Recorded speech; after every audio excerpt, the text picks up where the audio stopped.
Hi guys, सब बच्चों को प्यार भरा नमस्कार। कैसे हैं आप सब? स्वागत है आप सबका इस सेशन में। 21 डेज चैलेंज चल रहा है हमारा for all the 3 subjects, cost, advance account and FMSM, जिसमें 10 सेशन हम अब तक कर चुके हैं और आज है बारी कॉस्ट अकाउंटिंग के सेशन नंबर 11 की। जी हाँ, एवरी सेशन बाय सेशन में आपको डिफरेंट डिफरेंट चैप्टर्स की थीम जो है समझाता जा रहा हूँ और कई सारे क्वेश्चन जिसमें थियरी, प्रैक्टिकल और साथ साथ मल्टीपल चॉइस क्वेश्चन को भी हम देख रहे हैं, सो दैट एक ऑलराउंड डेवलपमेंट जो है हमारी हो जाए।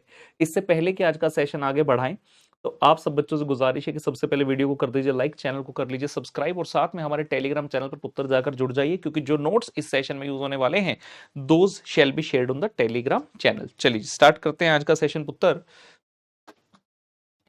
तो सभी नोट्स को बहुत ही स्टैंडर्डाइज मैनर में मैंने बनाया हुआ है। उम्मीद करता हूं आप जब बच्चे देखते होंगे तो आपको समझ में भी आता होगा और अच्छा भी लगता होगा। 21 डेज चैलेंज है एडवांस अकाउंट कॉस्ट एफएमएसएम के लिए, जिसके अंदर आज के इस सेशन में हम स्पेसिफिकली बात करेंगे कॉस्ट के डे नंबर 11 में, जहां पर बात करने वाले हैं चैप्टर बैच कॉस्टिंग की। बैच कॉस्टिंग कैसा कॉन्सेप्ट होता है, we see a lot in manufacturing industry. होता क्या है जी, आप एक एंड से रॉ मटेरियल डालते हैं and from the other and the finish product comes into picture.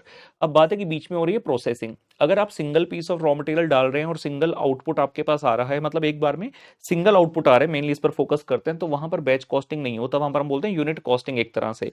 लेकिन बैच कॉस्टिंग क्या कहते हैं कि एक ही बार में जब आप मैन्युफैक्चरिंग ऑपरेशंस कर रहे हैं, इफ इन वन गो, एक समय पर ही more than 1 unit of output are being produced, आप बैच के अंदर प्रोडक्शन कर रहे हैं, तो वहां पर जो फंडा लगता है वो बैच कॉस्टिंग का फंडा लगता है। अलग से बात करें इस चैप्टर के, अपने बहुत ज्यादा अलग से फंडे नहीं है।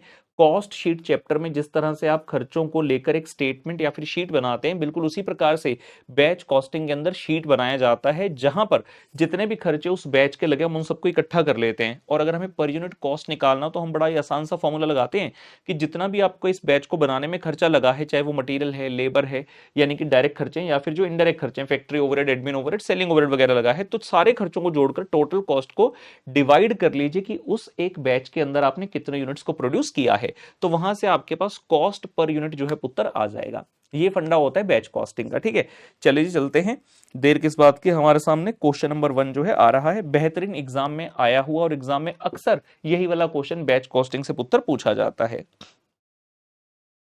इससे पहले कि हम ये वाला क्वेश्चन करें, मैं आपको एक थ्योरी क्वेश्चन कराना चाहूंगा। ये भी एग्जाम में बड़ा पॉपुलर क्वेश्चन है जी। पूछा जाता है differentiate between the job and batch costing. हमने लास्ट सेशन के अंदर जॉब कॉस्टिंग की बात करी थी। कई बार लोग कंफ्यूज कर देते हैं जॉब और बैच कॉस्टिंग को, जबकि बिल्कुल अलग है। सबसे पहले देखते हैं जी मीनिंग। तो जॉब कॉस्टिंग क्या है? It's a method of costing use for the non standard and non repetitive product, जहां पर हर प्रोडक्ट अपने आप में एक अलग होता है, which are produced as per the customer specification against the specific order. तो जॉब कॉस्टिंग में तो आपको हर ऑर्डर एक नए ऑर्डर की तरह ट्रीट करना होता है, जबकि बैच कॉस्टिंग में होमोजीनियस प्रोडक्ट्स ही प्रोड्यूस होते हैं, एक जैसा प्रोडक्ट प्रोड्यूस होता है in a continuous production flow in the lots. Lots मतलब बैच के अंदर। जैसे कि अगर आप देखें, जब आप कोई मेडिसिन खरीदते हैं, मेडिसिन की स्ट्रिप, जो पत्ता आता है दवाई का, उसको देखते हैं, तो उसके पीछे जब आप इन्फॉर्मेशन देखते हैं तो लिखा होता है बैच नंबर। तो हर एक बैच को एक नंबर अलॉट किया जाता है। तो मेडिसिन तो बल्क में, सोचो ना, इतनी सारी बनेंगी, तो वो एक एक करके नहीं बनाएंगे, वो बल्क में बनाते हैं, और जो बैच नंबर असाइन होता है उस बैच का नाम जो है लिख दिया जाता है उस मेडिसिन के स्ट्रिप पर।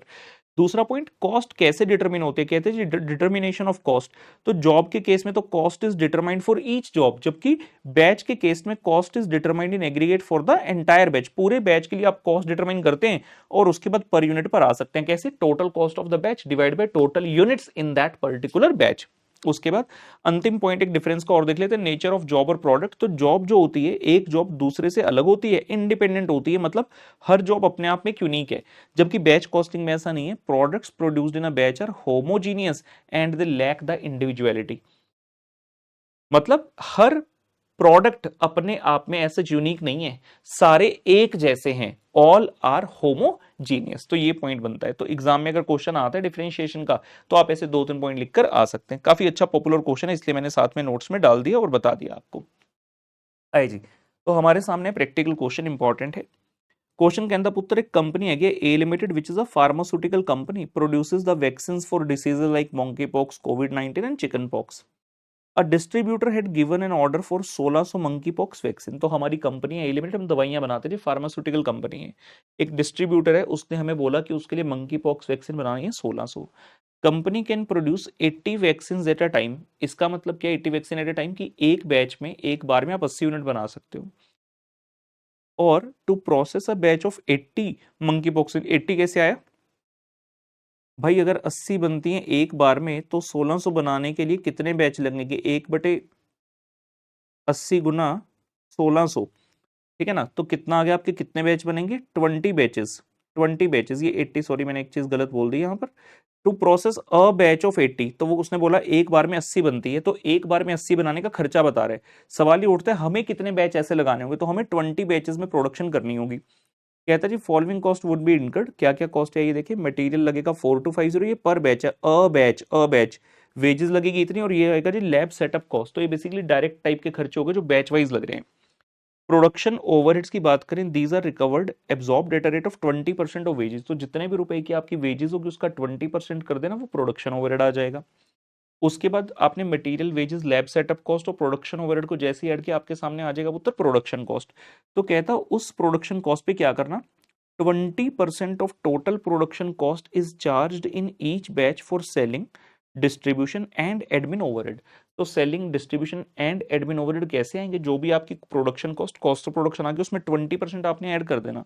The company is willing to earn a profit of 25% on sale value, और जितना भी सेल्स वैल्यू उसका 25% हम कमाना चाहते हैं। क्वेश्चन आपसे पूछता है you are required to determine total sales value for the 1600 monkeypox vaccine. यानी कि जब एज अ फार्मास्यूटिकल कंपनी मैं उस डिस्ट्रीब्यूटर के लिए 1600 वैक्सीन बना रहा हूं तो मैं कितना रुपया टोटल चार्ज करूंगा, and selling price per unit of vaccine कितना लूंगा। तो बड़ा आसान होगा, जो टोटल सेल्स वैल्यू आएगी उसको डिवाइड कर देना 1600 वैक्सीन से, तो पर वैक्सीन का अमाउंट आ जाएगा। लेकिन ध्यान रखना, जब भी आप बैच कॉस्टिंग का क्वेश्चन करोगे आपको एक तो पर बैच का कॉलम अलग से बनाना पड़ेगा, पर बैच मतलब 80 वैक्सीन का, और 1600 वैक्सीन यानी कि 20 बैचेस का कॉलम अलग से बनाना पड़ेगा। बाय चांस अगर क्वेश्चन पर यूनिट पूछ ले जैसे इसमें पूछा, तो आप एक पर यूनिट का कॉलम भी बनाएंगे। ठीक है, वेरी वेरी इंपॉर्टेंट, बहुत ही बेहतरीन। आइए देखते हैं किस तरीके से। तो इस तरीके से कुछ हम इसका आंसर करेंगे। ये जो मैं आंसर आपको दिखाता हूं ये मेरी क्लास नोट के ही होते हैं।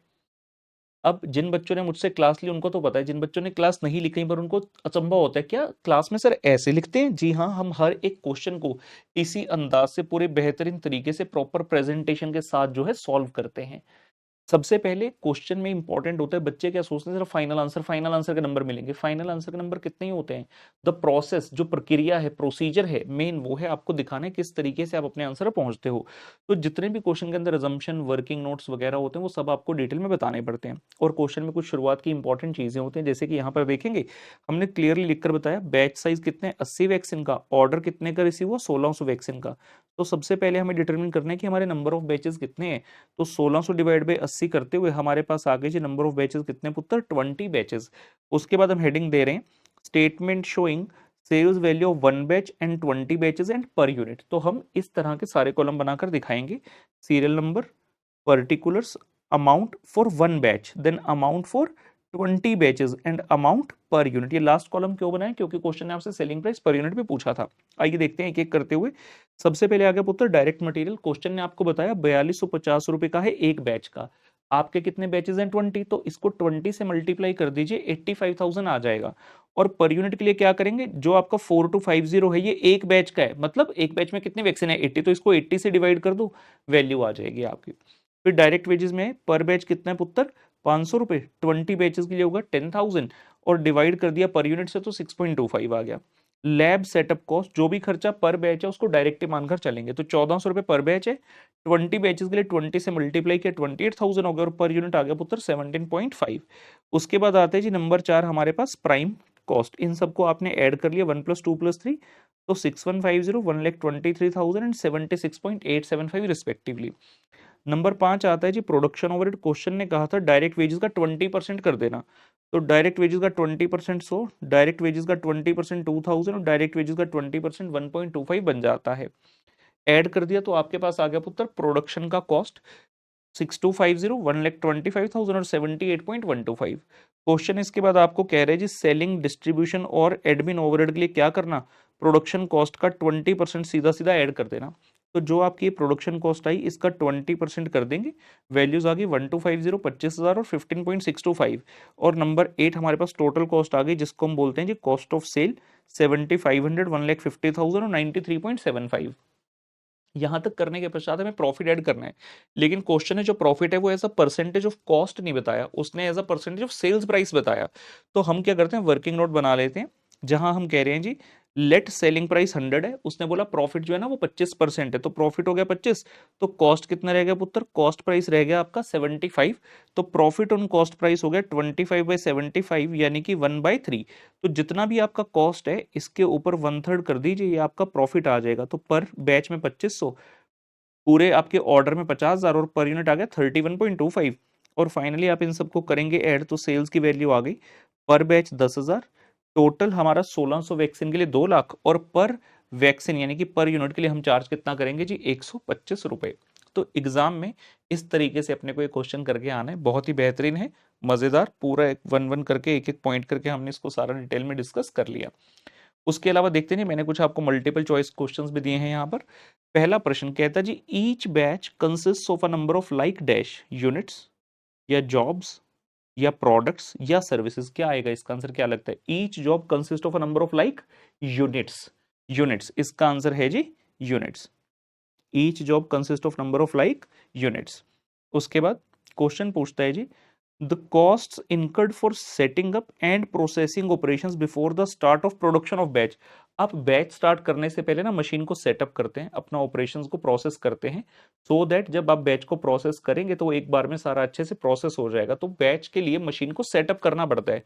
कहते जो मशीन वगैरह को सेटअप करने का खर्चा होता है उसे क्या बोलते हैं? Batch cost, carrying cost, setup cost या टोटल कॉस्ट? तो इस प्रश्न का करेक्ट आंसर है पुत्र सेटअप कॉस्ट। जो खर्चे आपके मशीन को सेट करने के लिए लगते हैं उनको बोला जाता है पुत्र सेटअप कॉस्ट। तो ये होता है आपका बैच कॉस्टिंग।